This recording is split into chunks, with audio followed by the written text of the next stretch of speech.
AI is changing how we hire and how we apply to jobs. But it all comes down to people hiring people. So today we're diving into the topic of hiring rewired human intelligence in an AI job-driven market. Let's start the countdown.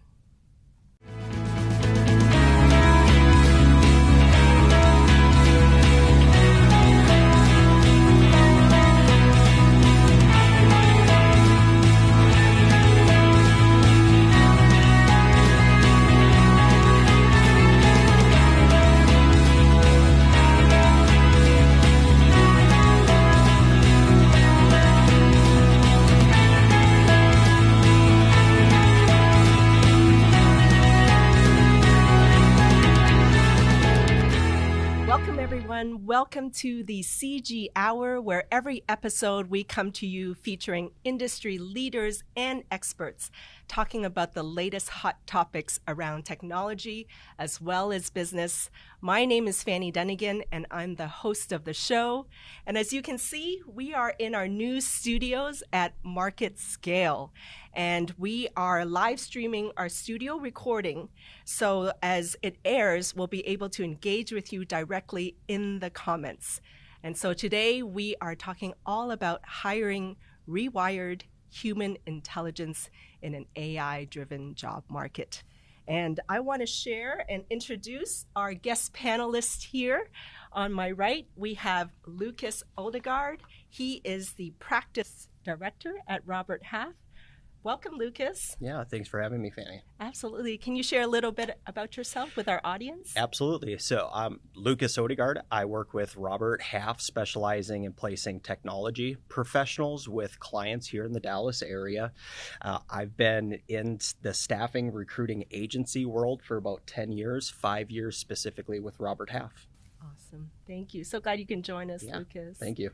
And then to your right, we have Rupesh Bojay. He is the Global Head of Talent Acquisition, as well as Staffing and Immigration at CG Infinity. Welcome. How's it going? Thank you, Fanny. Thank you for having me. Absolutely. Can you share a little bit about your career with our audience? Sure.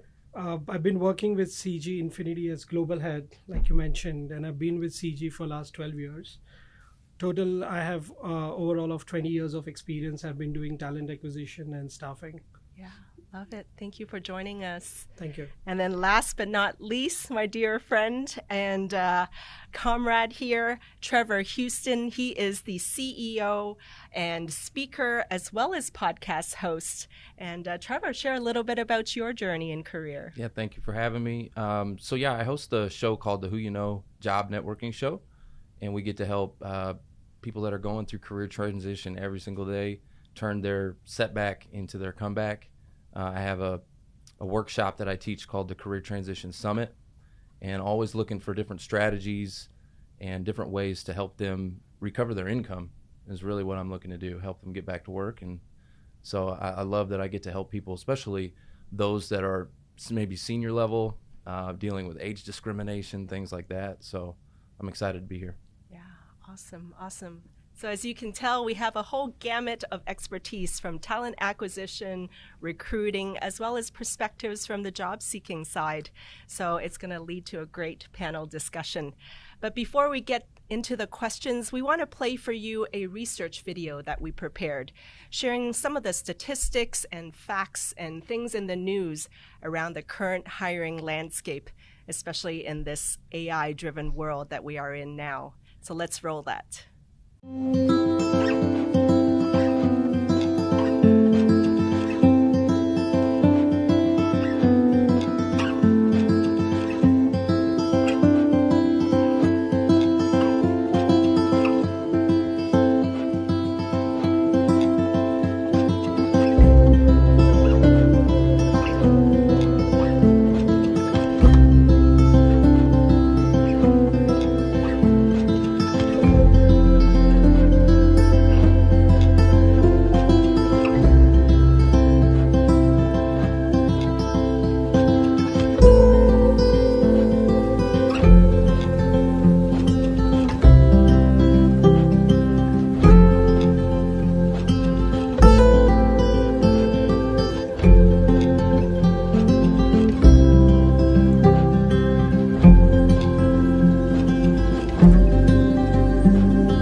welcome back. In this first section of our show, we want to kind of get into what's happening in hiring right now. And actually, I want to start with you, Rupesh, right? From that talent acquisition viewpoint, how has that hiring process changed? What are some of the challenges, as well as things that you're excited about? Yeah, so last one and a half year, it's been like a roller coaster ride within the hiring industry. For sure. Be different across different industry. Since last 6-8 months, it's slowed down a little for us. That's where we got a lot of time to see what all we could do with the AI, using AI tools that in the market. What is definitely is helping us is filtering or job descriptions. I think AI has taken that. It has become just put in what kind of person or skill sets that you need. It is ready within few minutes. Shortlisting the resumes, we get tons of resumes, hundreds of resumes are applicants. AI has speeded up that process. So it has taken a lot of administrative work away from the recruiters. And that has given a lot of time for recruiters or my recruiting team to spend quality time with the candidates, have meaningful conversations. So that is definitely helping us. And that is really an exciting part. Also, AI tool has taken over a lot of research and analysis that we do post every hire, or what kind of positions take a lot of time to close, which area can we find demographics or geographical location wise, which skill sets or positions are going to be easy to close where. So those are the things that AI is definitely helping us there. Challenges, obviously there are challenges. Like as employers, we are using AI tools. Job seekers are also using a lot of AI tools, where AI tool was helping us or is still helping us in filtering the resumes. But the job seekers are also, it's like every resume is perfect these days. So using these tools also, we are finding it challenging to where we can say that, hey, 100% all the resumes that I've made through our ATS system are all 100%. Still not. So there is still human interaction there, where a lot of hiring process, initial work is been done by AI, but shortlisting or in terms of the judgment calls is still where the human plays important role, or the recruiting team. For sure. I'm sure Trevor and Lucas would also have some points to add here. Yeah, I would love to hear. So that's kind of like from the talent acquisition side. From the job seeker side, Trevor, you talk to job seekers all the time. Like, what are they sharing with you? What are their challenges? What are they excited about? Yeah, I just actually had a conversation about the using AI on the resume just the other day, and the person was, getting ready to do that, and I said, actually, hold on, time out.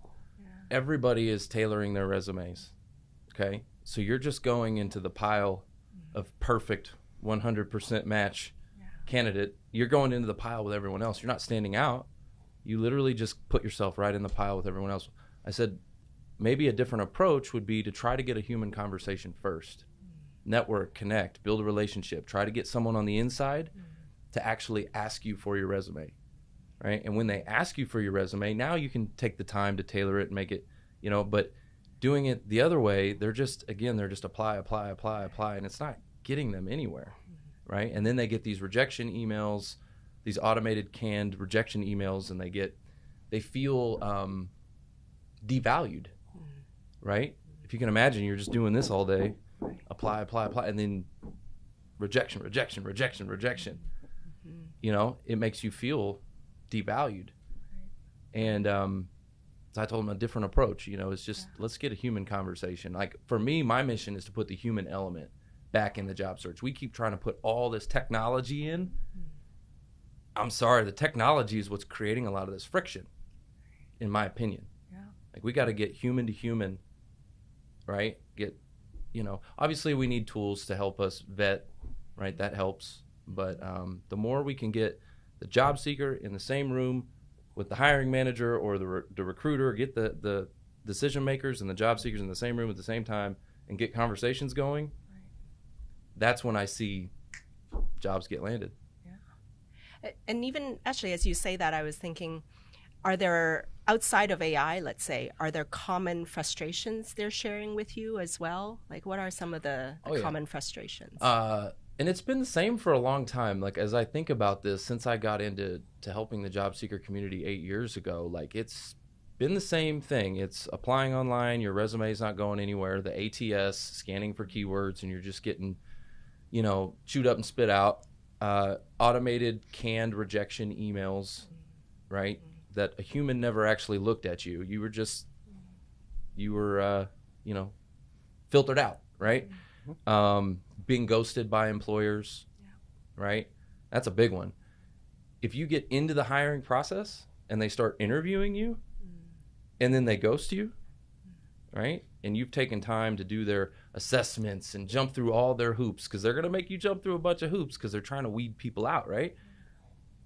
So you start jumping through all the hoops and then they ghost you. Like, that's frustrating. It's a letdown. It's frustrating, right? For sure. So, and then they can't get feedback because a lot of the companies are worried about litigation, right? And being sued, because if they give feedback, that they're afraid it's going to be used against them, right? But the job seeker wants feedback, right? They want to know, how do I improve? Right? What should I do? Why didn't I get the job? So it's tough. Yeah, there's something to be said for honesty and transparency in the process, right? Yeah. Lucas, I know as part of Robert Half, you guys do a lot of white papers and thought leadership pieces, as well as just like published reports, right? I want to read, I found several on your website, right? Like the Demand for Skilled Talent Report, Building Future Forward Tech Teams, and then 2026 Salary Guide, right? A little preview maybe. Can you share some of the highlights of those reports and things that could help inform our audience here? Yeah, a lot of the reports and a lot of what we're seeing, and compared to these guys, I have an interesting viewpoint because I get to be in the middle between both the company as well as the candidate for Robert Half. So we get to see both sides of how the interactions work. Within our reports recently, the 2026 Salary Guide, as well as the Demand for Skilled Talent, the key things are the higher level skill sets that are gaps within companies or teams, managers' current teams. They have a gap within AI, or they have a gap within cybersecurity. They have a gap within data engineering. It's these gaps that they have, and it's not just, anybody that can do it. It comes in a combination of not only can you do it, but do you also understand from the business side the use case of what you're doing and how that affects the business or the company that you're working with as well. So there's early signs that we are in a rebound, that things are coming back slowly. So we've seen indicators that are out there, but the big thing is that higher level specialized skill sets that are just higher in demand right now for companies. Thank you. And what we can do as well is we're going to drop the links to those reports in the comments of the feed as we go live, so people can dive deeper into those reports and get some insights as well. So thank you for that, Lucas. Yeah. And Rupesh, I want to kind of get back to you because sourcing is a big part of talent acquisition, right? And do you find that it's getting more difficult, or is it easier with AI involved, and why or why not from that sourcing point of view? Yeah, that's a very interesting question, and I keep getting asked on that a lot. Is AI helping you?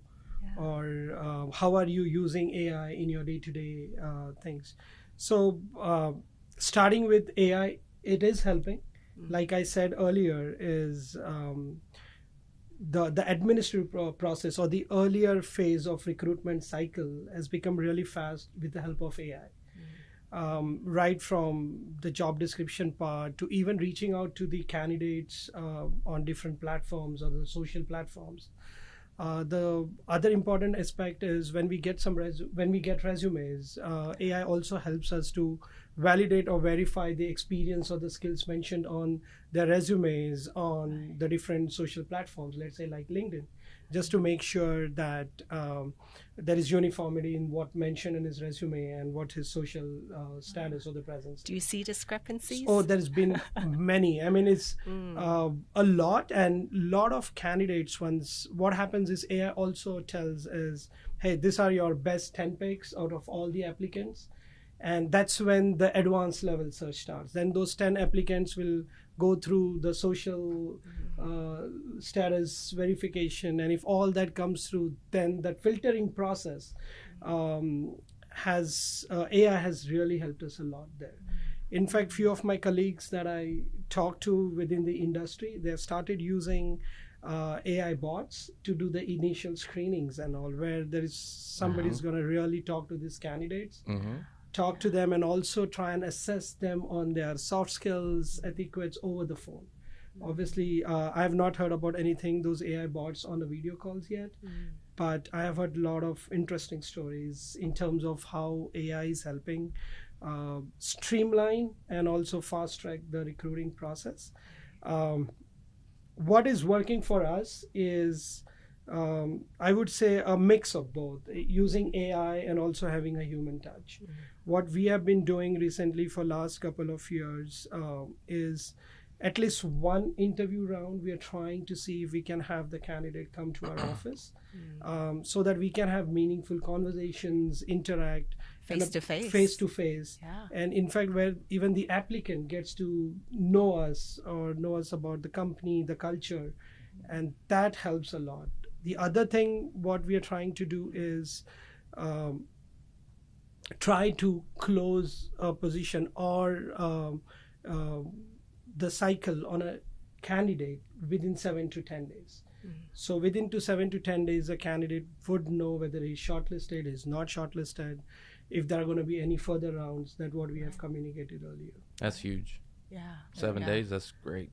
Yeah. Well, to Trevor's point, you're not leading them on or lingering with the decision making. Yes, absolutely. Right? Yeah. And one more thing which I really feel is helping my recruitment team and me as well is the communication. The written communication has improved a lot. AI tools, like the way you mentioned, is if the candidate has not made it, at least if we cannot give a feedback, we can at least let the candidate know that, hey, you have not been shortlisted for these positions. So because of this AI, we are able to use that effectively. When we have hundreds of applicants, at least I'm pretty sure that most of the candidates would get a response that they have not made it. Or the candidates who have made it, they go through different stages, they are getting informed. We do get a lot of employee referrals.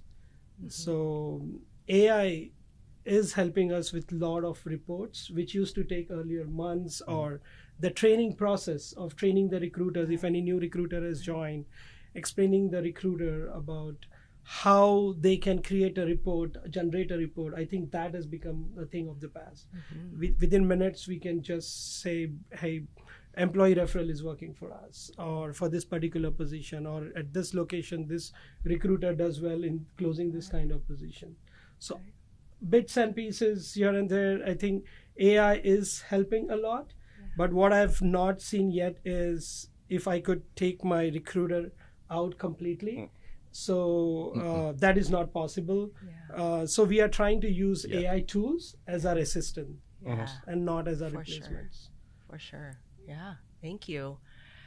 Trevor, I mean, speaking of the candidate experience from an interview standpoint, what are some of the feedback you're hearing from job seekers? Like, what are some of the experiences they're having during the interview process? Struggles, or maybe smooth sailing? I don't know. No, it's definitely challenging because there's all these new hoops they got to jump through, right? It's not just apply and if you're qualified, you get a call. Like, that's not what happens, right? So now you're going to have to do a one-way interview with a robot, right? Where, like, think about that. How nervous does that make you? Right? And we're judging their soft skills. The AIs, you know, they're doing one-way interview questions with a robot. It's not even a human on the other end, and that makes people very nervous. For sure. And then they're having to do all these personality assessments and behavioral assessments and just tests and quizzes and this hoop, that hoop, this hoop, that hoop. Yeah. And then they finally get to a person. Right? And then I had one story of a guy that went through, I won't name the company, but they went through 12 rounds of interviews. 12 rounds of interviews. Wow. Yeah. Could you imagine being the guy that went through 10 rounds of interviews and then didn't get the job? Yeah. I know. You know It's what devastating. I'm saying? Right. I mean, especially if you're out of income. Like, it's different if you're already employed and this company is interviewing you, maybe trying to recruit you away from the company you're at. But if you're unemployed and you're watching your bank account go backwards like this, right? There's stress, there's anxiety, like there's fears. And then they're making you jump through hoops, and then they ghost you. No, that's it's such a stressful good reminder. process. It's such a good reminder of like the human behind the process. Oh yeah, right. I've the candidate, behind the resume. I have lost job seekers to the process who've committed suicide. Like, it's a real thing. You got the pressures of your home, losing your home, your family. Your wife divorces you because you're not bringing home the bacon anymore. You know what I mean? Like, there's a lot of pressures of life, and it's all the root cause of all that fear, anxiety, and stress is money, right? If they had $10 million in the bank, they wouldn't be afraid. They would have no fear and anxiety, but they don't, and they're running out of money, and they feel a clock ticking, tick, tick, tick, tick, tick, tick, tick, right? I get that. It's stressful. So, yeah, I have a lot of empathy for the job seeker community because I was one. I remember what it was like to go through that. And so, yeah, that's why I'm always trying to figure out how do we improve the process, get the human element in as fast as possible. We use a lot of video. I do a lot of video because I want to put the human element in, right? They're much more valuable than a piece of paper, right? Especially now when AI is making all the paper equal. We're all 100% matches. Right? That's a good point. We got to get you in the game to show them why you're the best person. You're the best candidate, right? Sure. So, thank you. It's a good reminder of that. Just remembering the human behind the resume. Oh, there's a person there for sure. Yeah, just to add to that point, I mean, we see a lot of resistance at times, and it can be from specific age set or age group. As a lot of people are not even comfortable to come to office for interviews. And I mean, they just say, hey, everything is happening online. Why do you want to really come to office? And then that person has a job already, I'm sure. Most of them is either they're working. Obviously, that's where we face a lot of challenges. Then I'll have to apply for a leave if I have to come down for an interview. So I think post-COVID or during COVID, people have seen that there is an alternative way of giving interviews rather than going in person. It can be done online as well. So we keep seeing that. And I think it's now recently, I mean, where I feel even job seekers have also are coming to terms that, hey, it just cannot be an online process. If I need to know which company I'm joining, it's better I go and meet them in person. So I'm seeing that slow transition as well. And I think the human element touch that we're all talking about is where I feel where the employers and the job seekers, they're on a common understanding that, it's important to socialize, network, have a meaningful conversation. And that can happen. It cannot always happen virtually, but at times you have to be there in person as well. And a lot of companies now have also coming to office a reality. And back to first office. it started with hybrid, and now it's 5 days coming to office. So I lose on a lot of candidates where we have shortlisted them. We just cannot move ahead is because sometimes they say, hey, I cannot come to office, or I have problem coming 5 days to work. We have lost a lot of candidates because of that, but it's just a culture misfit for us then. Lucas, I mean, you deal with tons of different employers, right? What patterns are you seeing across the employers when it comes to hiring? I think it goes back to what was talked about earlier, is that you had mentioned, Rupesh, that 7 to 10 day process on the candidate side, which is amazing. On the client side that I work with, it's the same thing. We stress the urgency level, because where you might have one candidate that's in the interview mix with you, guess what? They also have 2 or 3 other job interviews that are going on at the same time. So companies are missing out on good talent because they're taking too long in the process, or, hey, we've got a really good person here in front of us that we've interviewed, but we want to make sure they're the right person. Can we get FOMO. 1 or 2 more people into the process? Well, if we're doing that, we're also lengthening out the hiring process. This person's probably interviewing other places. They might not tell me. They're interviewing other places. I can guarantee it. So that's one of the big things. The other one, going back to some of the in-person interview processes are coming back. And I've heard from HR directors, I've heard from VPs of IT that I've spoken with. The biggest issues that they're having is the candidate looks perfect on paper. Here's the job description. Here's the resume.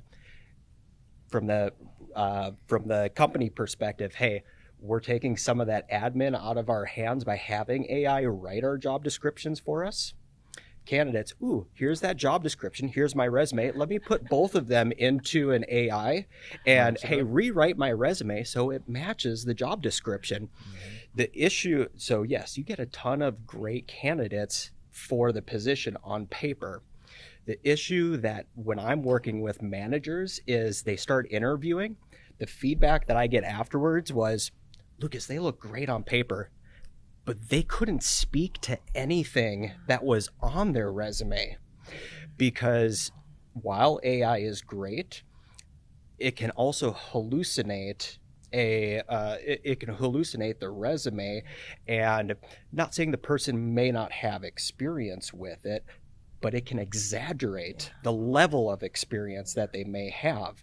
And if they can't communicate the actual hands-on experience or what they've done in their past, that's coming across to the managers and the directors, the hiring processes, and then that's what's getting candidates screened out as well.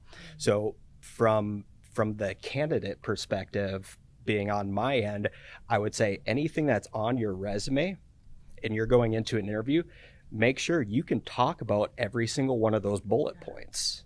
If you can't talk more than just what the bullet point is, but tell the story behind it. Here's what was going on. The project that we were doing, this is what I contributed to the project, not us as a team. I did this. I did that. Yeah, they say facts tell, stories sell. Yeah. And it's such a good reminder, Lucas, when you say that, because it's we can have all the factual things, but I always feel like the real meat or the real differentiator is when they have a story or a case study.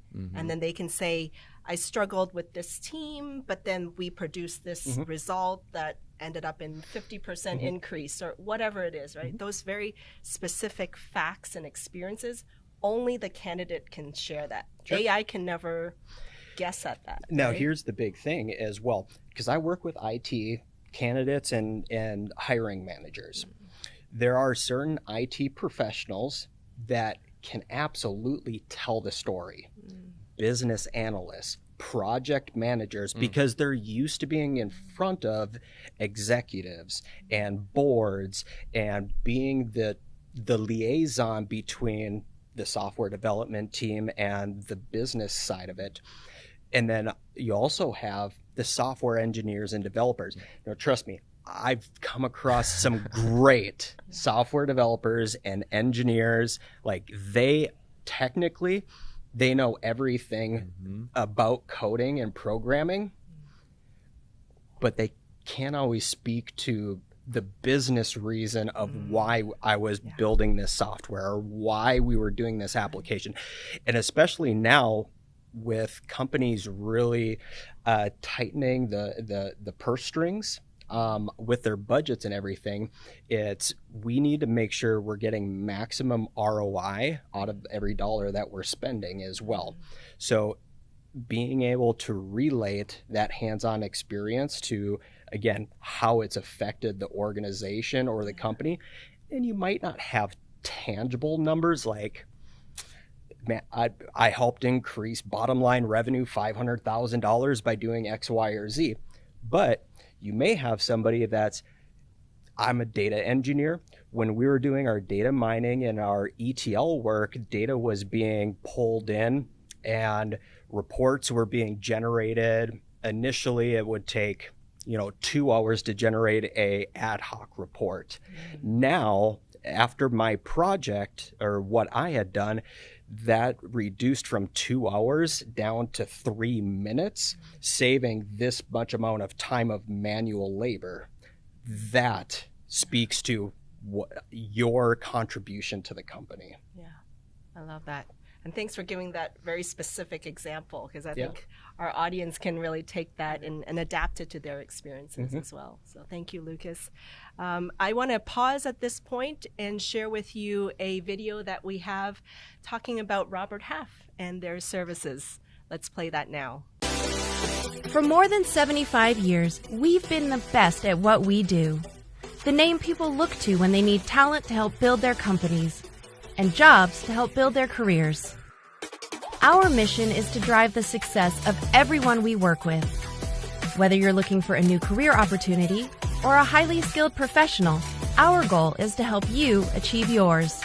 Combining our local market knowledge, our global scope, and the experience of our top-notch recruiting professionals together with our award-winning AI technology, we deliver faster searches and better matches in any industry or market. At Robert Half, we know how to connect people to meaningful and exciting roles and how to simplify hiring talent to help you innovate, compete, and grow. Because at Robert Half, we know talent.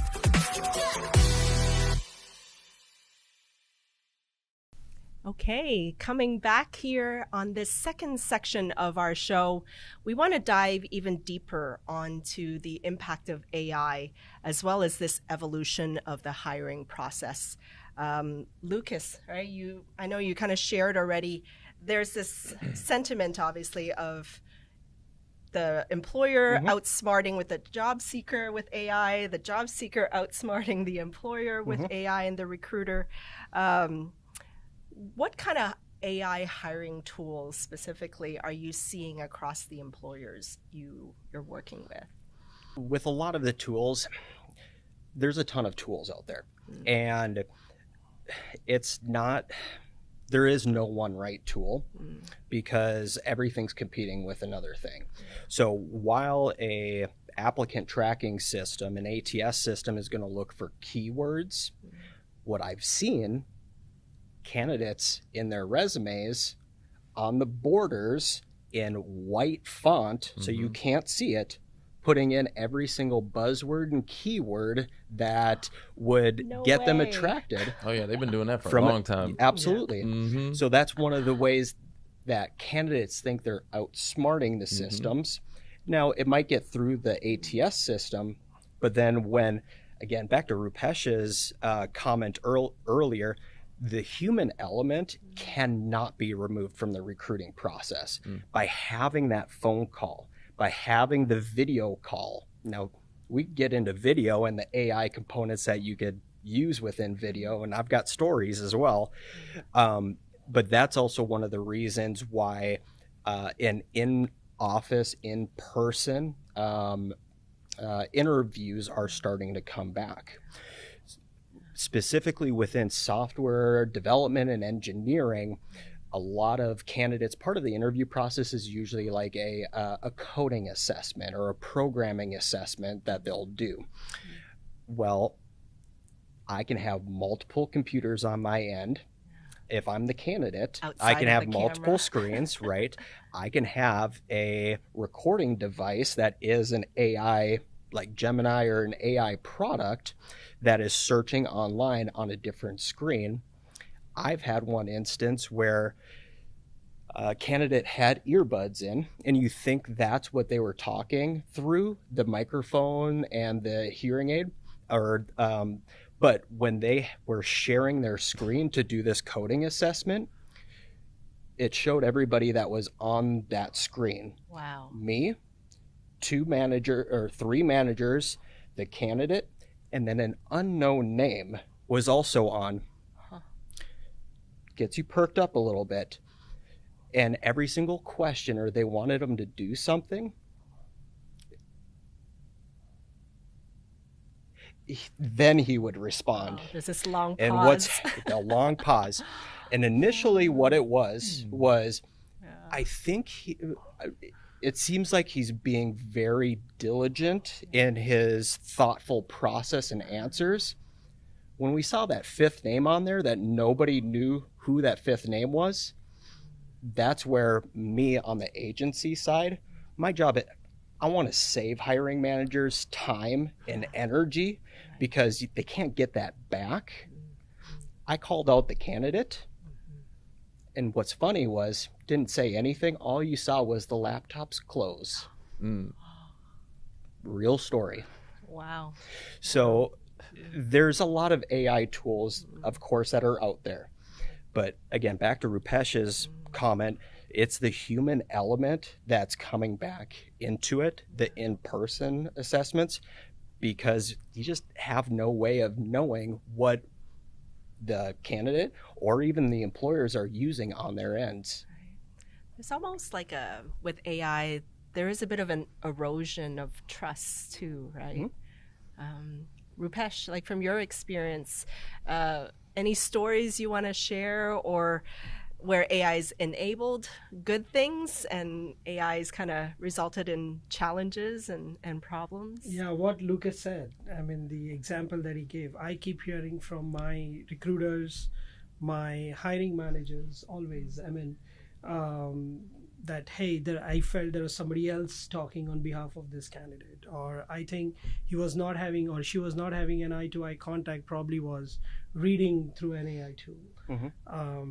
So these cases have become really common examples, and that's why I said that's the reason why we said, hey, we need to bring the candidate after, let's say, one round or couple of rounds of interviews where we are convinced that he's the right candidate. Let's bring the candidate to the office. And let's have kind of a speed dating interviews kind of things in person.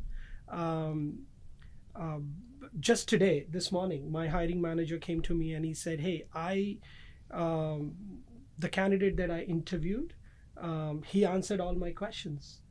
So there is a trust. Then I said, so what's the harm? He said, but I don't think it was him. I think probably he was taking some help. So even if the candidate is genuine, I think because of the few examples in the past or what the hiring managers have gone through, they don't want to blindly trust. So a perfect answer now raises a lot of questions. Then telling you that he's my candidate. So those are the things that, so I could completely relate to what Lucas is saying.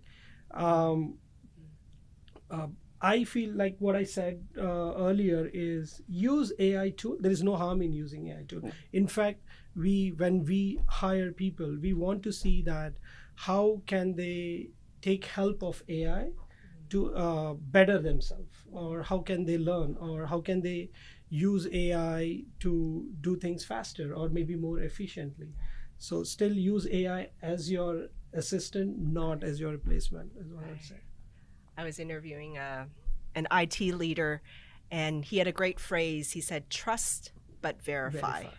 Trust but verify. So, Trevor, I mean, obviously, this is from the one side, right? And unfortunately, I think a few bad eggs ruins the trusts for others, the good ones, right? But from your perspective, Trevor, you coach and teach a lot of job seekers. What are some ways that you tell them to stand out, right? If there is this kind of distrust, how can they set themselves apart? Well, yeah, it's exactly what we're talking about.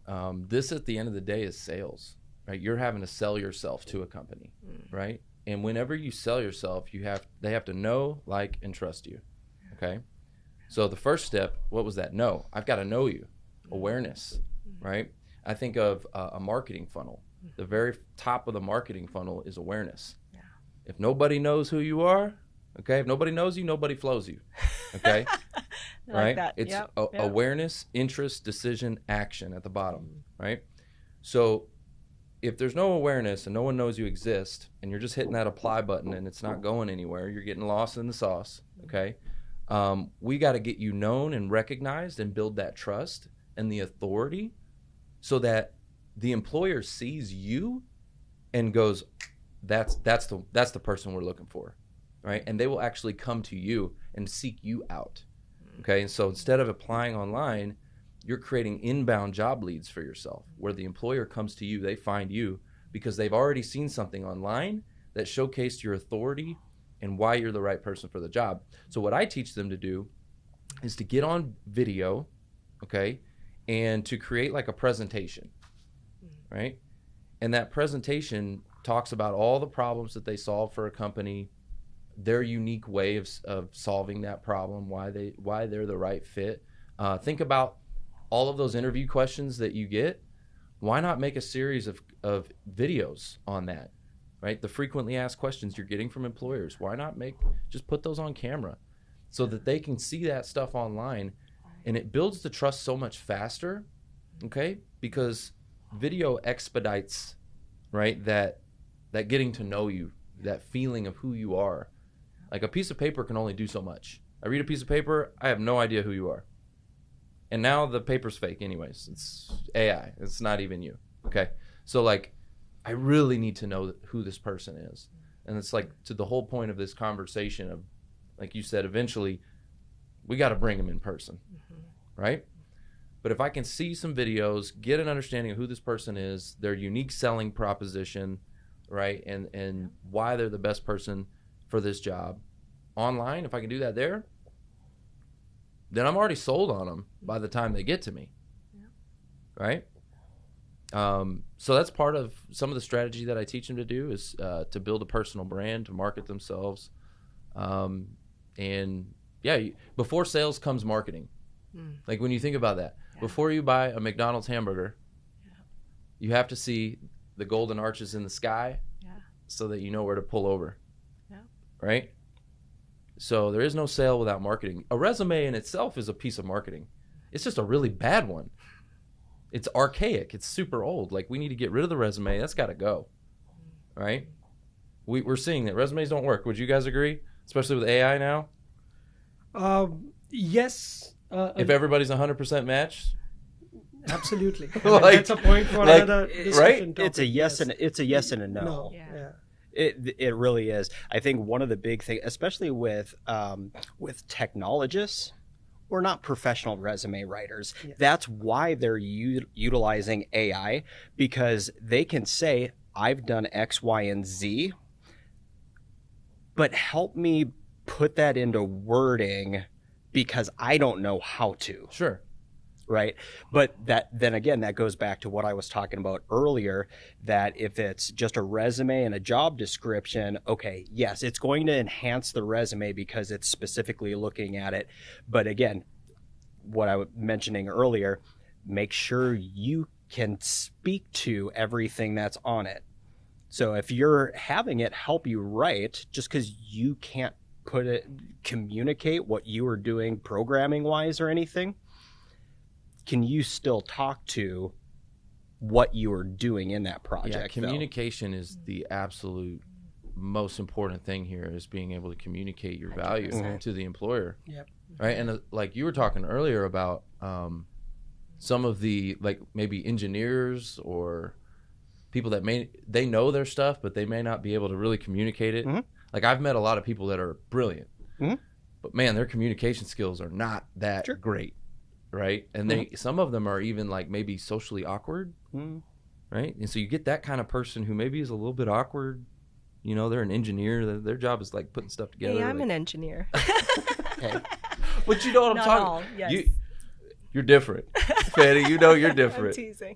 But you know what I'm talking about. And so you get them on camera and and some of them are just not that great at selling themselves. Right. That's another reason why I teach videos, because they get practice. They get their reps in selling themselves on camera, without anyone around, right? And I think the big thing for that is I'm guessing you're having the candidates rewatch that back, because I tell salespeople that are on my team, we're calling, we're leaving voice messages, we're speaking with managers on a daily basis. Think about how many spam phone calls you may get that come across on your phone. You're like, yeah, I'm going to send that to voicemail, right? What do you actually go listen to the voicemail? Or do you read the text transcription of it? You're reading the text transcription. Sure. So one of the things we're doing is I want you to leave the voicemail for yourself. I want you to see, how does that transcribe? Does it transcribe to how you were saying? Or does something else come out? You're not being clear and definitive. You're speaking too quickly. You need to slow down. There's too much information. I also don't want to read a biography of yourself. I want to know why we need to talk, how I can help your company in identifying talent to push projects and initiatives forward. Yeah. That's such a cool hack, right? Just having them record answers and then listening back. And then they can kind of adjust from there as well. Yeah. Rupesh, I want to come to you because obviously skills and experience are super important, right, when you look for candidates. But are there any kind of new AI skills or soft skills that you're now looking for in candidates in this kind of evolving digital world that we're in? So while we're using AI tools, when we're talking about AI, one thing which I definitely like to see is a good mix of industry experience plus adaptability in terms of using the new tools. Or we are a technology company, so the only thing that keeps changing all the time is technology. So we want people who are who can adapt, who can learn quickly. There are different tools, like Lucas mentioned. There are multiple tools in the market. We don't expect everyone to know everything, but what we look at is the attitude, the problem solving attitude. Hey, if I don't know this, how can I, if this is what is needed, how can I achieve that? To add to one more point, what Trevor said was communication has become so important. I mean, my observation has been is if you're using the AI tools effectively, I mean, I've seen the top talent, they keep getting noticed by the employers. They keep getting a lot of calls for interviews. You may hear both the versions. Somebody might say, I am applying, I'm doing everything I could, but I'm not getting interview calls. While as on the other side, you also listen that, hey, I mean, this is working for me and I'm getting a lot of calls. So my issue is with people who are getting a lot of calls, and when I am one of the interviewer, is I feel because the person is giving so many interviews, he or she doesn't know which company he's giving interview about. All the time. And that's where, when I talk about the real conversation or meaningful, the interviews or the process, it's not only going to be about your technology stuff. It's also about why you want this job. Or one is, yes, I need a job. But second is this the right job for me? If you don't know which company you're interviewing because you're giving so many interviews, I think that's where even a lot of talented candidates also miss the plot. So my advice, where I say is, hey, it's not about the number of interviews you give. Maybe you give n number of interviews, just be prepared for it. It's not only from the technology point of view, but it also where you can have those conversations where you know what the company is about, or ask questions. Sometimes the interviews go so well, and if you ask, do you have any questions? And the candidates would say, no, I don't have any question. Okay, do you know anything about the company? No, I don't know anything about the company. So that's where I say it's a mix of both. That's where I say it's a smart, where AI is not going to teach you or help you there, but it's all going to be your human judgment while giving interviews or while taking interviews. 100%. So I think that's what I like to see when I talk to the candidates. And most of us, we do that. You were talking about adaptability. I think that's another one of the biggest skills today. Like, you've got to be able to adapt. We are in a world where things are just moving. Yeah. And if you can't show an employer that you're adaptable, like you're left in the dust. I hate to say it. Like, and that's one of the things for my audience. They're typically, 50 plus, dealing with age discrimination, and part of that is because that generation didn't grow up where everything was moving and shaking like it is today. Like my generation, when I grew up, it was constantly there's new things, and like even the Gen Zs, I mean, like they're like generationally, right?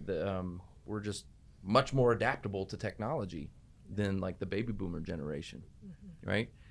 And so I'm trying to teach them like, hey, if adaptability is one of the number one skills now because of technology and how fast things are moving, we got to get with the program. Like I have this one guy I'm always talking to. His way of solving a problem is to wait and find a human who can help him, right? And that's a lot of baby boomers. They will do this, okay? They will wait. They'll get stuck, and they'll wait and find a human because that's what they did. And they would ask the human for advice, like, "Hey, can you show me how to do this?" Not my generation. It's like, go to YouTube, watch a video, go to ChatGPT, go to Google. Like we would try to find the answer ourselves, which is being adaptable, right? So it's just different, and teaching them how to navigate this new world that we're living in. Now, the big thing, while being adaptable, 100% agree with that. And to Rupesh's point of view, employers don't expect you to have hands-on experience with every single tool that's out there. If you don't have the experience with that application, that software, or whatever it may be, okay, so how do I communicate that I can be adaptable in this situation? While Mr. and Mrs. Manager, I don't have experience with this specific tool. When I was at this company, this was also a new tool I had no experience with. This is what I did in order to get myself the knowledge basis and to get ramped up and become effective with that tool within a certain period of time and not need any hand-holding afterwards. So where Trevor's saying, going on watching these, I'm a DIY YouTube fanatic. Okay. I absolutely love it. I learn it, oil changes, and I'm big into golf right now. So I'm watching a lot of drills and things that I can do. The thing with that though, I'm not communicating with anybody. I'm watching and listening what somebody else is telling me. Whereas the older demographic, they have that experience. I'm going to go involve myself with an actual human, talk to this human, let's bounce ideas off of each other.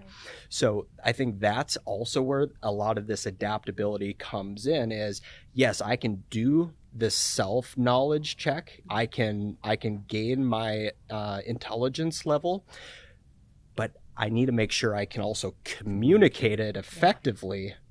Especially as it comes to the business or the industry. What is that use case of that tool in that industry or for that business? Yeah.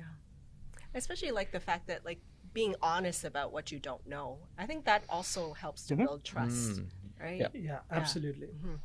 Well, I want to pause at this point just to share with you a video that we have with Trevor Houston, and you'll see some of his services here. Hey, Trevor Houston here from the Who You Know Job Networking Show. And if you're currently out of work and maybe feeling a little past your prime and employers aren't necessarily knocking your door down to hire you, I want to tell you about a free training we have called the Career Transition Summit, where it's going to do 3 things. These 3 secret things are going to help you get back to your cash flow. So number 1, it's going to help you to rehumanize the experience of finding a job. It's been dehumanized. We need to put that human element back in. And number 2, we have this special formula that helps you to get noticed and stand out from your competition. And number 3, we have the formula and the systems to help you to get back to work by saying what you need to say in the interview process so you can close the deal and get your bank account full again. And the best news is it's absolutely free. So if that's you and you're feeling like you're a little past your prime, and we know you're not, and you really want to look as good on the outside as you are on the inside, click the link now to gain special access to this free training we have called the Career Transition Summit. It's going to get you back to your cash flow. It's going to help you to get noticed and really get you feeling good about yourself. So click the link now to get started. Okay, coming back. So in this final section of the show, we want to just really get back to that rehumanizing of the job market and job search process. Rupesh, I want to start with you. You mentioned a bit, and I want you to kind of maybe do a deeper dive, like this Tech Tacos event that you guys have at CG Infinity. Share a little bit more about that. Yeah, absolutely. So recently we had an event where we thought, hey, let's call our prospective candidates, to our office. Let's spend some time talking to them, spend some time where we're just not asking routine questions, but just to know them well. So we had around 40 to 60 interested applicants who were shortlisted. We had them in our office. We had tacos. We had some fun games to play with. Then we had our hiring managers, recruiters, interacting with them, talking to them. The best thing was it was a 2.5 hour event, but the most productive one for us is because we ended up out of 40 or 60, we ended up closing 6 to 7 positions. Nice. And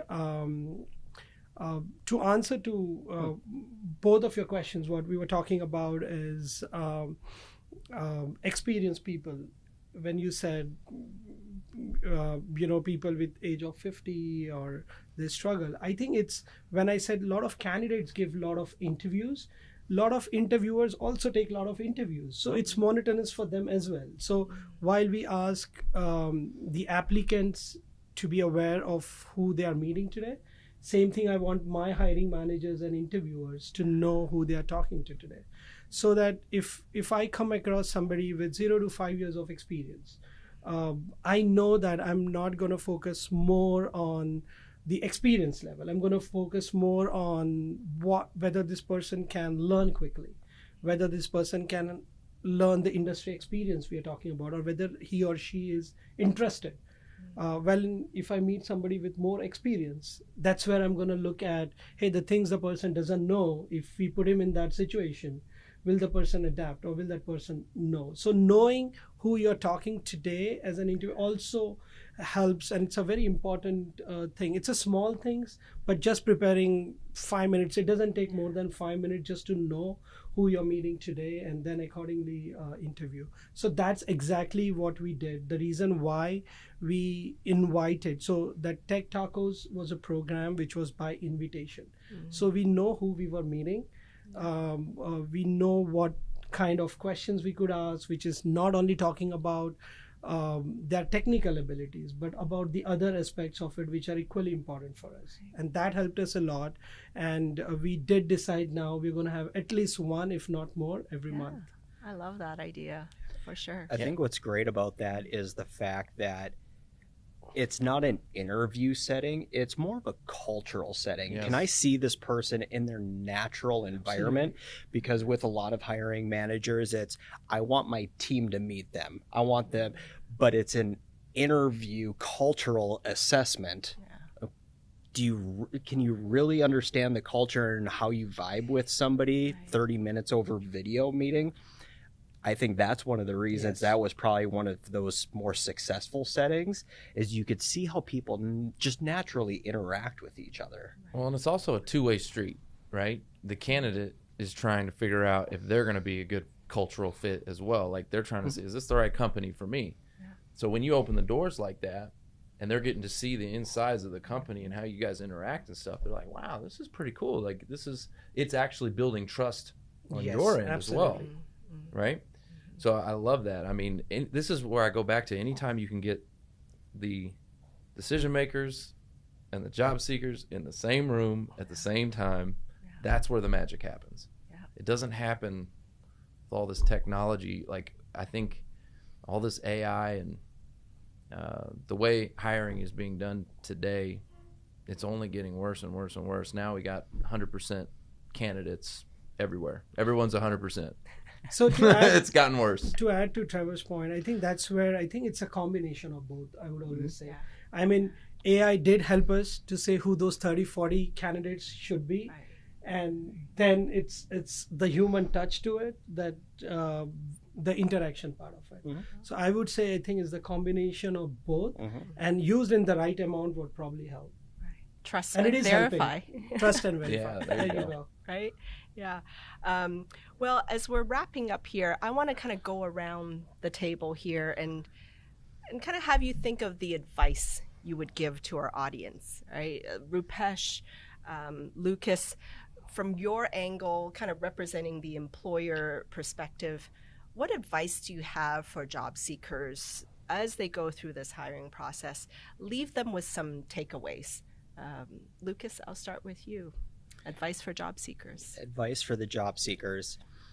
There's a couple big items. I would say number one is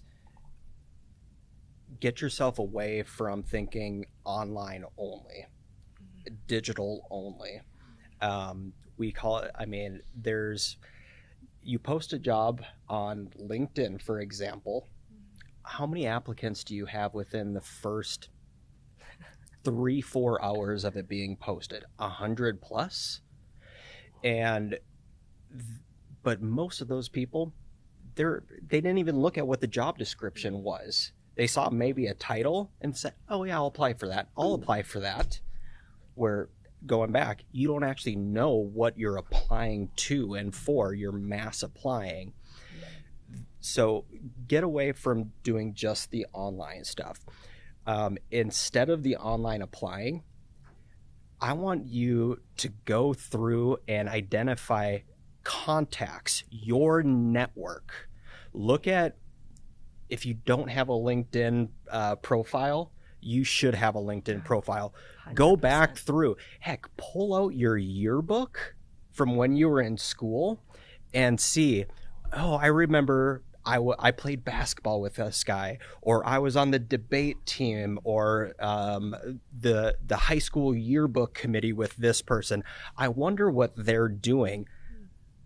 And you find out they're working at a company nearby that you're interested in. Reach out to that person. They're going to be able to help get your resume to the top of the stack, instead of the AI or ATS system saying yes, no, no, yes, yes, sorting through those 100 different applicants. Right. That's where now your employee, hey, internally, I'm going to go talk to the hiring manager and tell them, hey, they need to make sure that they pull this resume out of the pile when it gets applied and submitted, because an internal employee recommended that we have a conversation with them. So go through who you already know and leverage your network. Yeah. And I want to give a quick shout out. I think that's amazing advice, Lucas, but also you and I met through the Association of Business Technology Professionals. So shout out to ABTP. But there are so many associations and in-person events now, especially in the Dallas-Fort Worth area and across all cities, right? I think adding to that point, like, go to those networking events and meet people, and then you never know, again, like, who they could introduce you to as well, right? So, Rupesh, your advice for job seekers in the audience. Yeah, I'm going to repeat a couple of what Lucas said, and just to emphasize the importance of it is your social media or online presence like LinkedIn. Make sure that you have your presence there. And also at the same time, if you are applying somewhere using the resume, make sure your resume and your social presence talk about the same professional experience and they match. Yeah.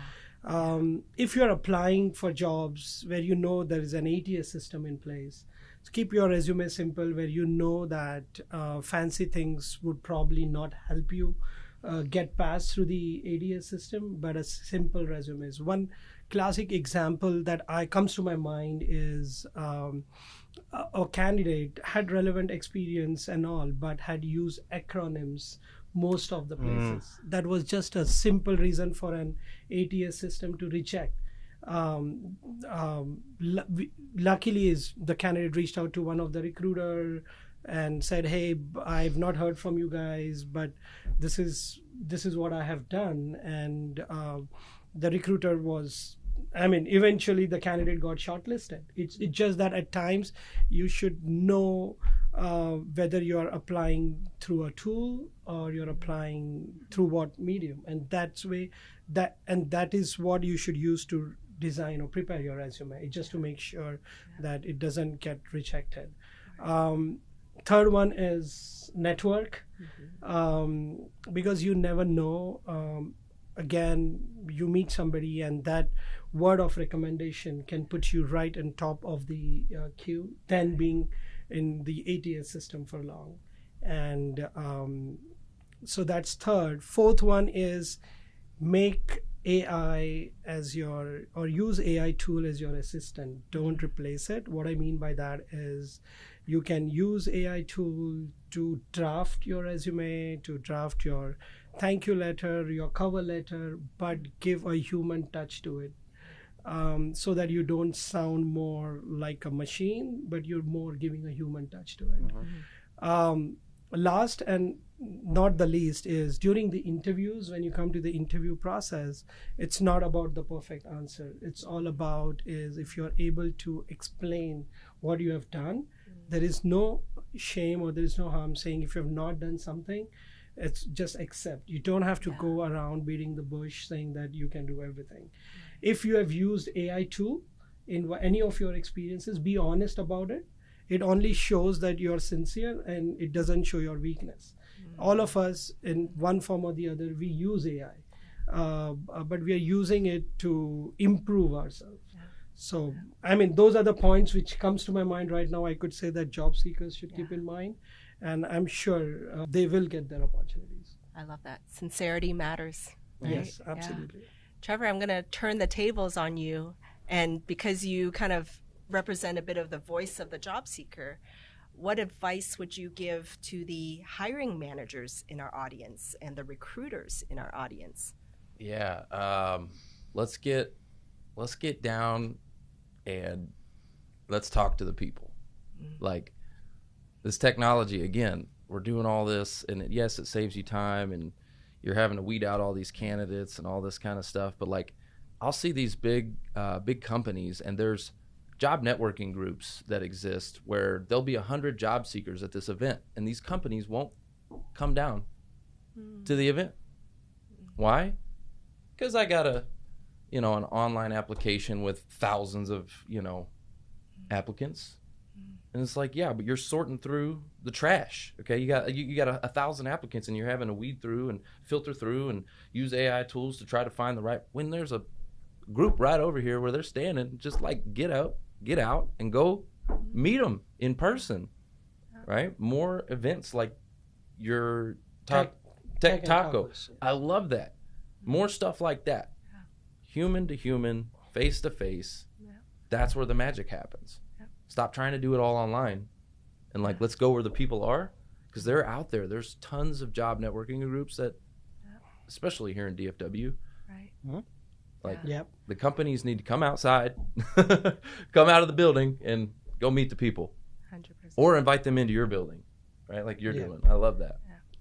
Yeah, Trevor, we met at organizing job fairs, right? So in-person events like that, and then also just shout out to South Lake Focus Group, Frisco Connect. Those are some of those events that you mentioned where you have a mass of job seekers, recruiters and TAs go and meet them. They're all right there in one space. Yep. Right. Yeah. So thank you. Thank you for that reminder.